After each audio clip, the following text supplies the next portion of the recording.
Tres. Buen día. Hoy vamos a presentar sobre el síndrome de Treacher-Collins. Mi equipo está conformado por Dana Gabriela Maldonado Valdés, Vanessa Judith Frías Estrada y su servidora María Rebeca Cuen Gómez.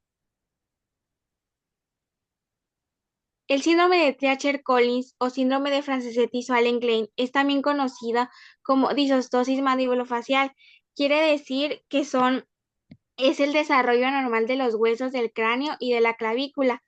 Es una enfermedad rara que provoca deformidades y anomalías en la cara y se puede adquirir durante la fase de desarrollo embrionario, o sea, una condición hereditaria.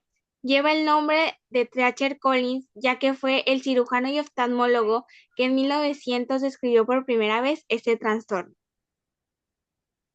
Algunos aspectos históricos es que en 1846 fue descrita por primera vez por Thomson y en 1889 por Berry. Como bien lo dije, fue el oftalmólogo inglés Treacher Collins quien detalló sus características en 1900. Y Franceschetti y Klein fueron los que introdujeron la expresión disostosis mandibulofacial y también dijeron que las personas que tienen este síndrome tienen similar la cara a la de los peces o los pájaros. Ahora pasaremos con la explicación del gen, lo que pasa molecularmente, así como el modo de herencia, ya sea dominante o recesivo.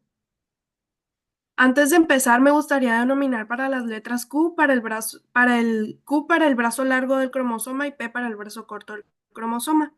El síndrome está causado por mutaciones en el gen TCOF1, cromosoma 5, Q32 a Q33.1, que codifican la fosfoproteína nucleolar melasa, treacle o de los genes POLR1C, cromosoma 6, P21.1, POLR1D, cromosoma 13, Q12.2 y POLR1B, cromosoma 2, Q14.1, que codifican las subunidades 1 y 3 de la ARN polimerasa. Con menos frecuencia aparecen estas mutaciones en el gen POLR1C, ubicado en el cromosoma 6 en la región P21.1, o en el gen POLR1D, situado en el cromosoma 3 en la región Q12.2. En estos casos es necesario que se den dos copias del gen mutado para que pueda expresarse el síndrome, es decir, que el patrón de herencia va a ser recesivo. Ahora pasaremos con el modo de herencia. La transmisión es principalmente autosómica dominante con una penetrancia del 90% y una expresividad variable tanto intrafamiliar como interfamiliar. El modo de herencia puede ser autosómico recesivo en el caso de las variantes patogénicas de los genes POLR1C y POLR1D.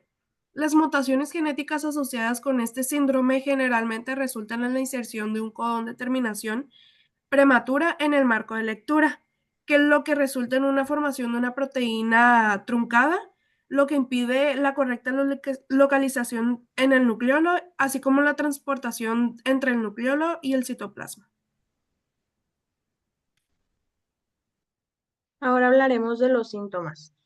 En los primeros años de vida pueden surgir dificultades respiratorias y de alimentación debido a la estrechez de las vías respiratorias altas y a la limitación de la apertura bucal.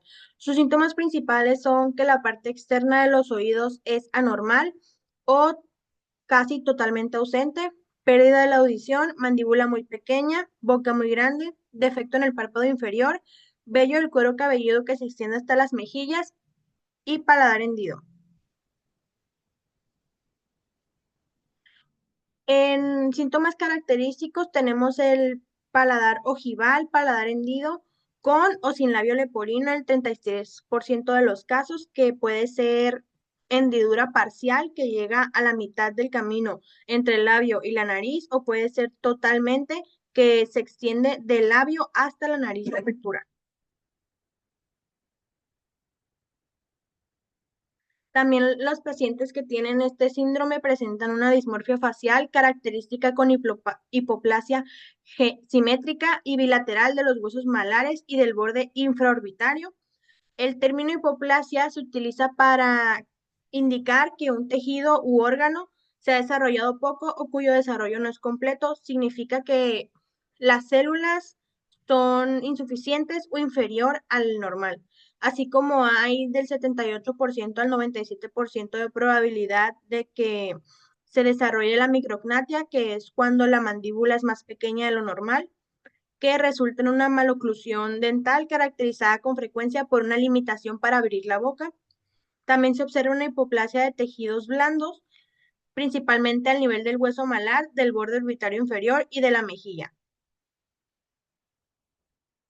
En el sistema auditivo tenemos la hipoacusia conductiva bilateral, que significa que el oído no llega al tímpano, por lo tanto el tímpano no puede vibrar en respuesta al sonido. Y en las anomalías del oído externo, tales como la microtia, que es cuando la parte externa del oído, el pabellón, es más pequeña de lo normal, o la anotia, que es cuando la parte visible del oído, o sea, la oreja, se encuentra parcialmente ausente o totalmente ausente en una o ambas orejas.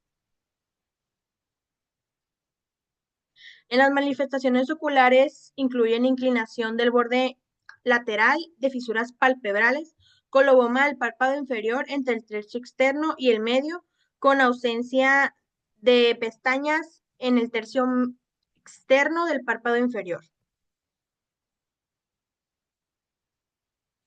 En diagnósticos y tratamientos podemos hablar primero de diagnósticos, donde existen 3 técnicas para poder diagnosticar este síndrome. Por ejemplo, el análisis molecular de muestras de vellosidades coriónicas y de líquido amniótico. Esta es una prueba genética que se realiza durante el embarazo. Examina las células de las vellosidades coriónicas para ver si el bebé muestra ciertas afecciones de salud. Las células de las vellosidades coriónicas se encuentran en la placenta, que es el órgano que da oxígeno y nutrientes al bebé, buscando anomalías de los cromosomas del bebé. Luego está el diagnóstico preimplantatorio embrionario, que es un conjunto de actuaciones y procedimientos diagnósticos que permite conocer en un embrión la presencia o no determinada de una anomalía genética o citogenética asociada a una enfermedad antes de su posible transferencia uterina. Y por último tenemos la ecografía prenatal, donde se pueden mostrar las dismorfias faciales, que son características del síndrome, o la ausencia parcial o total de las orejas. Y los tratamientos que se pueden utilizar son para mejorar la calidad de vida del paciente, porque no se puede curar esta enfermedad. Y estos vienen en forma de 3 tipos de procedimientos. Los que están predeterminados para los problemas respiratorios, que son la traqueotomía, la ventilación no invasiva o la distracción mandibular. Luego están los problemas auditivos, que son el tratamiento, la cirugía funcional para regresar para corregir el camino del oído al tímpano. Y este tipo de procedimientos auditivos se necesitan hacer a muy temprana edad para poder permitir que los órganos auditivos del paciente se desarrollen de manera sana durante su vida. Y existen las correcciones de hipoplasias y malformaciones faciales, que son mayormente lipoescultura, corrección quirúrgica, injertos óseos y la cirugía de la apertura de la boca, que es un poco más compleja que las demás, que se tiene que considerar si es de demasiada importancia para el paciente.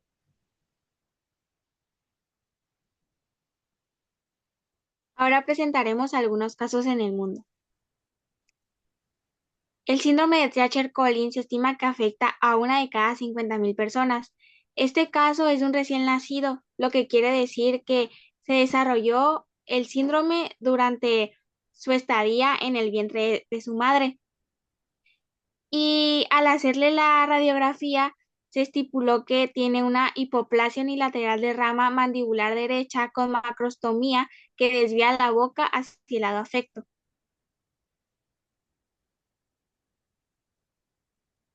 Este caso es de un paciente masculino de 22 años, pero él ya tiene herencia de este síndrome, ya que familiares como su papá y la hermana tienen el síndrome de Treacher-Collins.